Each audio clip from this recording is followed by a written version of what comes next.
देखो, शायद वो प्यार नहीं, पहली नज़र में तुमने उसे देखा और उसने तुम्हें, और इस लव एट फर्स्ट साइट को तुमने मोहब्बत कह दिया। तो हो सकता है कि तुम गलत हो, क्योंकि यार पहली नज़र में तो हमें एंटी चीज़ें भी पसंद आ जाती हैं, पर हम उसे घर में रखते हैं दिखाने के लिए, बस क्योंकि देर रात तक तुम दोनों एक दूसरे से ढेर सारी बातें करते हो और इसे तुम मोहब्बत समझने लगते हो। तो हो सकता है कि तुम गलत हो,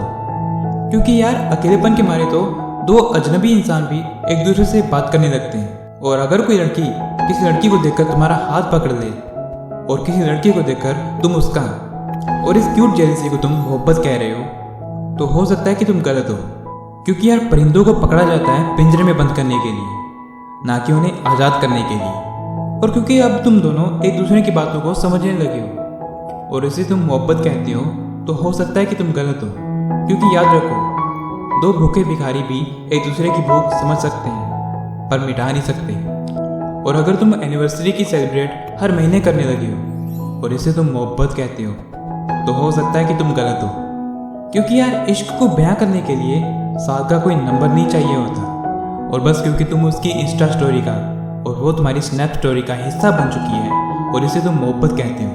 तो हो सकता है कि तुम गलत हो, क्योंकि यार मोहब्बत को फिल्टरों के साथ सेव नहीं किया जाता, उन्हें बस उन्हीं लम्हों में जिया जाता है। लेकिन हाँ, अगर तुम जिस्मों में उलझने से पहले उसकी जुल्फों में उलझना चाहते हो, अगर वो बेखौफ होकर अपना बचपना तुम्हारे सामने जा कर देती है, अगर उसके कपड़ों के बेपर्दा होने से पहले तुमने अपने सारे राज उसके सामने खोल दिए और उसने भी अपने सारे डर का जिक्र तुम्हारे सामने कर दिया है, और अगर उसके हर आंसू तुम्हारे ही कमीज पे बहता है और तुम्हारे मुस्कुराने की बजाय उसकी नादानियाँ हो, तो शायद हो सकता है यही प्यार है। और अगर यही प्यार है तो इसे पकड़ लो, जकड़ लो, गले लगा लो, और जहाँ कहीं भी मौका मिले बस इसे कहते रहो कि तुम उससे कितना प्यार करते हो, क्योंकि ऐसी मोहब्बत से मुलाकात होने में ज़िंदगी का एक काफ़ी बड़ा लम्हा गुजर जाता है।